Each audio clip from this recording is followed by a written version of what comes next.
Can I just get your thoughts on why you didn't contest that charge? Oh, for sure, I will not make any comments about that, but because obviously comments are pretty expensive. So that's the story. But with regard to that, I mean, was it just a case of having to hold your hands up and say, I accept this, or, you know, would you have been in no position to contest it, or what? Well, it's difficult to understand with no comment. There's nothing to say about it. Oh, it's the second time I get charged for something, and Germany it was much more often when I was younger. And altogether it's not that much money-wise. So that's how it is, obviously. Yeah. I will learn. I will learn, no problem. Looking at Fabinho's performances at centre-half this season, and irrespective of whether you've got injury problems at the back, could you see him as someone switching to centre-half full-time? Or is he someone who offers far too much from midfield to make that switch? Oh, it's brilliant to have him as an option for both positions. Obviously, I think his natural position is in midfield, but that he can play the centre half makes him an unbelievable valuable player for us. So that's how it is. We knew last year that we lose Emre Can, who is a similar profile, and so it was so important. It was always a plan that we have him for that as well. But with the 4 centre-halves we had, it was not. We didn't think that we have to use him there actually. But he can play the position. Obviously, that's really good.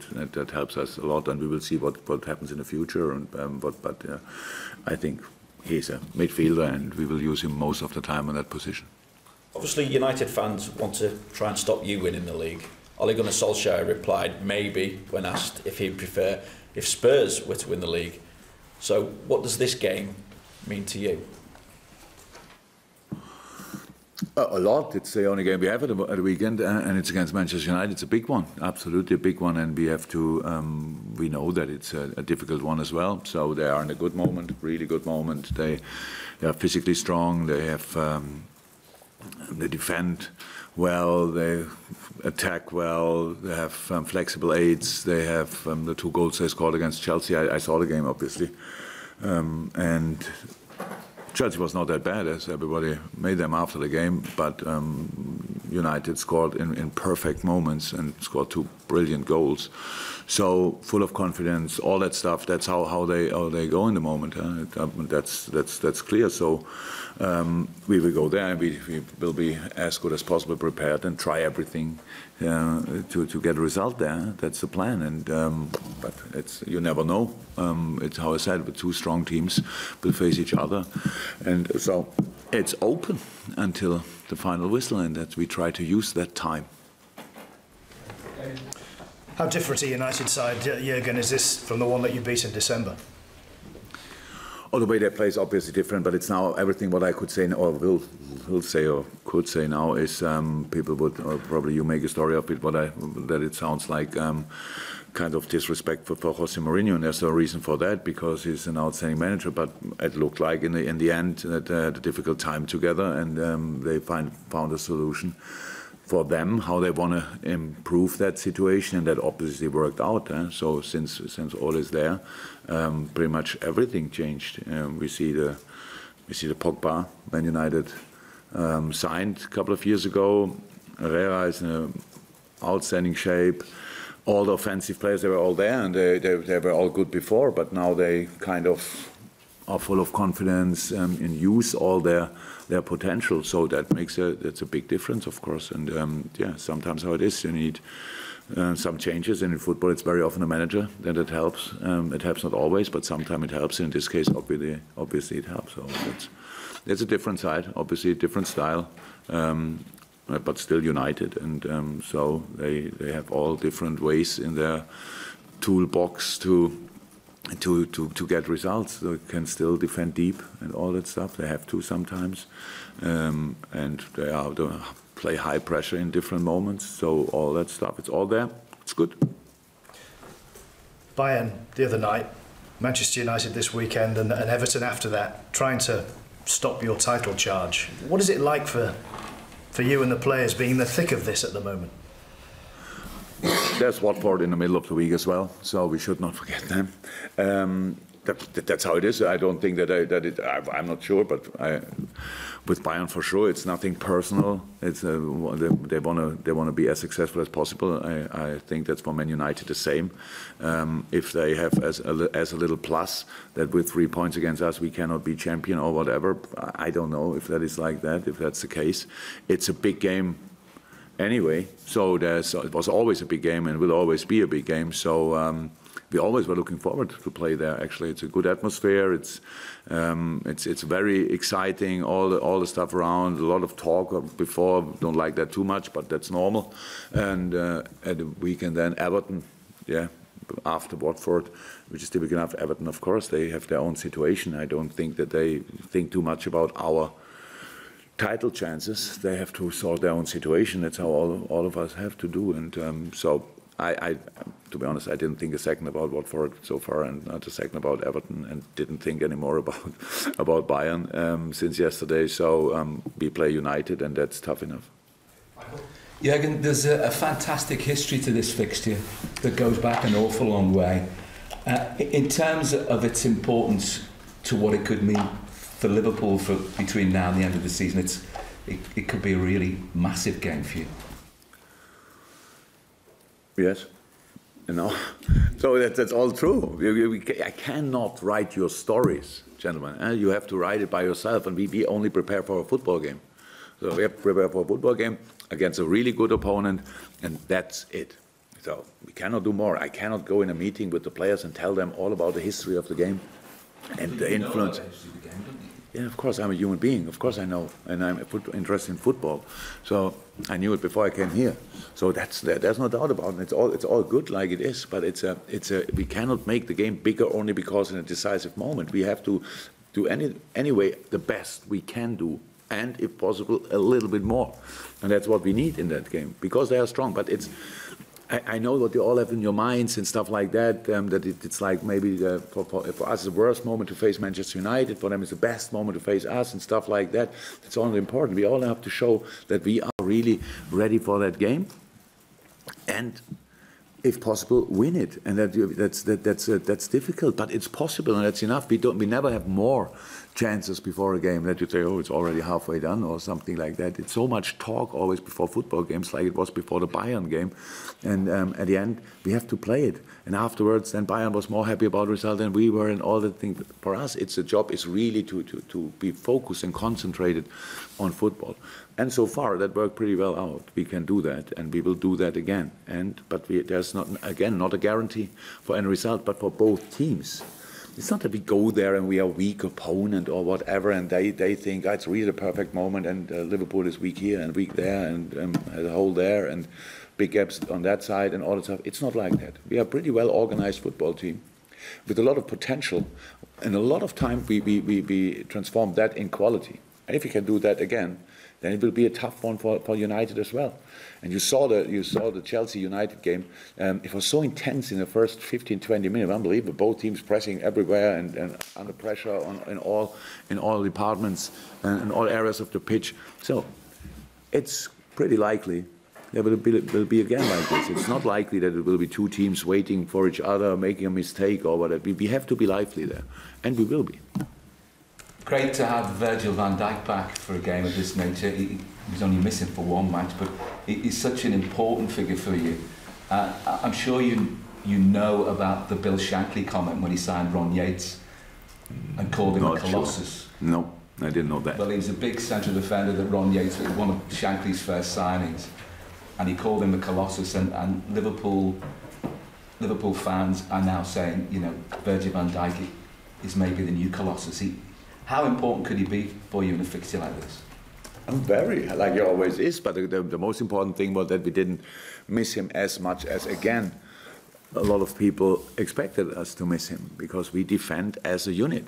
And so it makes life a bit easier for Virg, and in the other case for Fabinho as well, because before, in front of him, Hendo played an outstanding game. So that's how it is. If he would have been not as spot on as he was, then Fabinho would have struggled and Virg would have struggled in a couple of the last games. So that's the normal situation. No, but of course it's really good to have him back. It's, by the way, it's the first time that we have kind of, since I don't know how many weeks that we have to make a choice between midfielders, fullbacks, even centre half. If I think about Fabinho again on that position, I could make a decision about it, and so that's good. So that's for us a good moment. So far this week, obviously because of the Bayern game, it was only more or less it was a recovery, of course. But now we have 2 sessions to prepare the game, and that's good. That's for us different as well. So yeah, I'm really looking forward to it. The only setback in Solskjaer's reign has been against PSG. Have they provided the blueprint, and specifically with the way they had 3 men guarding Pogba and Xhaka in his space? Yeah, result-wise was the only team as well, but it was Tottenham played a pretty good game against United, to be honest. So. You cannot, yeah, what is the blueprint? They were pretty cool with the ball, they passed really a lot, and they were really confident, good positioning, passing between the lines, stuff like that, scoring the right moment. And of course, you saw against Chelsea that United can play very, very good without Lingard and Martial, because that was a proper lineup with Mata and Lukaku bringing in. But in a game when you have to change that changed much more, because you cannot really adapt. They played the last 5 or 6 games before that with the same lineup, and then you have to change like this in 15 minutes. That obviously didn't work out, and PSG used that. So that was a bit luck for PSG, but they played a really, really good game. Very, very demanding, looked very in charge in most of the situation. Did give them a lot of counterattacks away, which is a massive thing to do in a game against United, because whichever lineup they have, how they attack with whoever it is will be quick on this kind of offensive wings, and that's just good. Then they, from time to time, they leave a player up or 2 and stuff like that. So you need to be really 100% concentrated in this game. But PSG did well, scored good goals in the right moment, and that helps in football always. And just team news for this weekend? No team news. They are not in. Joe not in. I think pretty much all the rest is in training at least. I hope I didn't forget about Orion Brewster is still only little parts, Ox in bigger parts, but not ready to play. The rest should be trained and will train with us if a little bit of time. Usually now I get a message somebody's ill, so in the last 3 weeks, so I'm still a bit nervous about that, but until now I didn't hear anything. Jürgen, you touched on the idea that it's basically the first time in a long time that you won't have to put a midfielder in defence if you don't want to. So how difficult is it going to be to sort of make that decision in central midfield and leave someone out when they've all contributed quite well recently? Oh, Neil, it's not difficult, because we now have to make a decision about who starts. First time, the thing is always, we always had a good lineup to start. Our problem was how can we change then? So that's a problem, and maybe 1 or 2 players who are not 18 years old will not be in the squad. I don't know in a moment, but that could happen. And that's all good. We need that. We need to have influence from the bench, that we can change, bring on players who are fit, and not like Shaq now against Bayern having 1 session before that. But because of other things, we thought, okay, if we need him for 10-15 minutes, we can bring him at least. That's good. Now he has another 5 or 6 days in training, which helps always, and all these things. So that's what you need in that very decisive period of the season. That's the decisive period of the season, and we create a basis. We said it a lot, or I said it a lot. We have to use now, and for using the situation, you need the right number of players, because we have 3 games in a week. I don't think about the other 2 games, but I know that they will come, and so it's good. First time, and hopefully it stays like this. That we can make really changes in the game, in the lineups, and all that stuff. That's what you need. And how is that? This is today. Hopefully it stays like this. I say it now too often maybe, but it's the best moment for a couple of weeks. Nothing from Glenn. Now, nothing from you now. Just back 1 second from Richard. No, and we'll finish with Aralas from Norway. Those two questions. Yes. Yeah, me first? Okay. Yes. Sorry.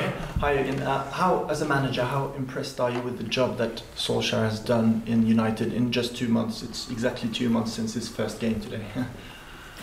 I think that's probably the best record a manager ever had when he came in the season. I don't know. It'd be always when we start analyzed, and it's always you get like the last 10 games or so, and winning is green. It was pretty green, to be honest. So they had a few good results since he's in. So I said it already. We are no magicians, and we cannot. But the potential this Man United team has is good. That was always clear. It didn't work out for different reasons, stuff like that. And he came in and obviously found exactly the right words. He did exactly the right in training. So he made his experience in Norway.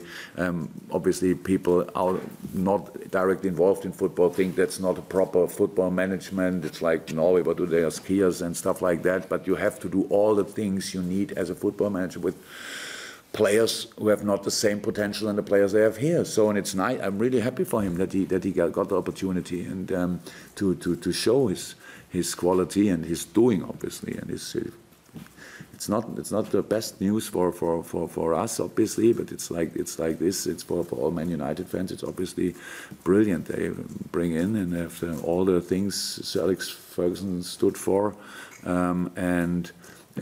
Because he was experienced, obviously, big time of Sir Alex Ferguson's time at Manchester. So with all the new things in football, so that's really good and makes them a threat again. That's how it is. They were always a threat in the specific games, but now, of course, they are really back on track. Everybody sees that, and yeah, good for them. You mentioned his lack of experience at this level, referencing Norway and his experience there. I didn't mention his lack of experience. I said people see that like this. And that's why I'm going to ask. Okay, I mean, we have to be very, very careful with what we say exactly. Tomorrow the headline would be, Ole has a lack of experience. That is not a headline I want to read. But some people have put it like whoever could have come into the job and done what he's done, and that because of his lack of experience, it's maybe just about who left than about who came in. Do you think he's shown enough to really show people that he belongs at this level as a manager? Of course. Clear. That's how it is. We all needed luck in our life, in our managerial career. So when I went from Mainz to Dortmund, people said I have no international experience. That was true, but it's not something you can buy or whatever. You have to make it. And if Ole is not a former player of Manchester United, then he will not have made a move from Norway to Manchester United. That's clear. But if you get a chance, you have to use it. And of course, he showed everything what you need together with his coaches. So they made a few smart decisions there. That's how it is. And it worked out. Could have worked. Because of different things, you scored this goal not and concede here a goal, then it goes in the other direction. But yeah, he has the quality and he had the luck in the right moment, and now he's in charge, and there's no doubt about that. That he will be there for that he will be the manager next year as well. That's clear.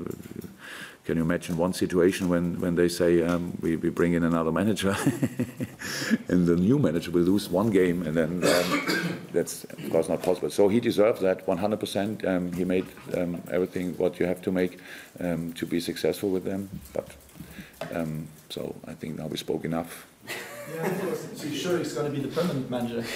I think I said that. Thanks, Jürgen. Thank you very much. Thanks. Thank you, Jürgen.